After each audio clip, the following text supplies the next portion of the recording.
I met Cliff Kaiser at a conference in the fall of 2013 where he was doing a presentation on polarity thinking, something that I hadn't actually heard about, at least not in terms of that labeling of it. And what he was presenting was the idea that we have interdependent pairs of things that we tend to think about in an either or fashion, so that whichever one we focus on, we do it at the expense of the other one. And though they're actually interdependent, and success is typically dependent upon both of them, so that it's presented in terms of if I focus on cost effectiveness, I end up typically doing it at the expense of service excellence. And when I realize that I've actually shorted service excellence, I begin to focus on service excellence, and I end up doing it at the cost of cost effectiveness. And when I realize what I've done, I end up going back to the other pole, and I end up oscillating through this infinity. I mean, the infinity view of it is most appropriate because most people end up actually cycling through this endlessly. Though the idea really is to figure out how to maximize both of the positive poles and minimize the negative poles at the same time, so that it's more an integrative approach than an either-or approach. So Cliff and I were talking about how to create these diagrams in Insight Maker, and then one day it came to me, well, why didn't I create them in Kumu? So I had a stab at it, and the result ended up looking like this.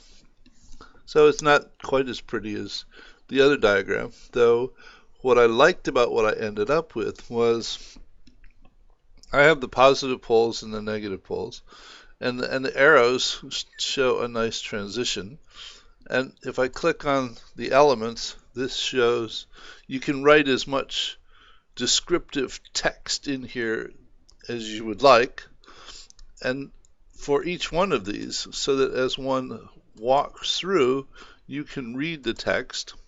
You also have the advantage and disadvantage aspects of it here, and the perspective to create this was relatively short, so that I simply defined the positive and negative labels, used them as types, so that these two elements are typed as positive and these two elements are typed as negative, and therefore the associated coloring.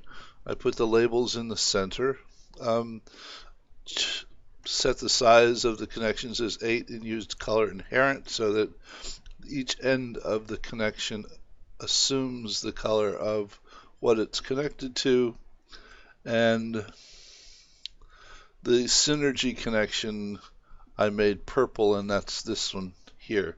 So you could copy this whole thing and paste it into your model and have all of the decorations associated with this. What I actually ended up liking about doing this in Kumu is that once I created this template, I could go to switch maps and I could duplicate this map over and over and over again. So I could do a whole set of polarity maps in the same project.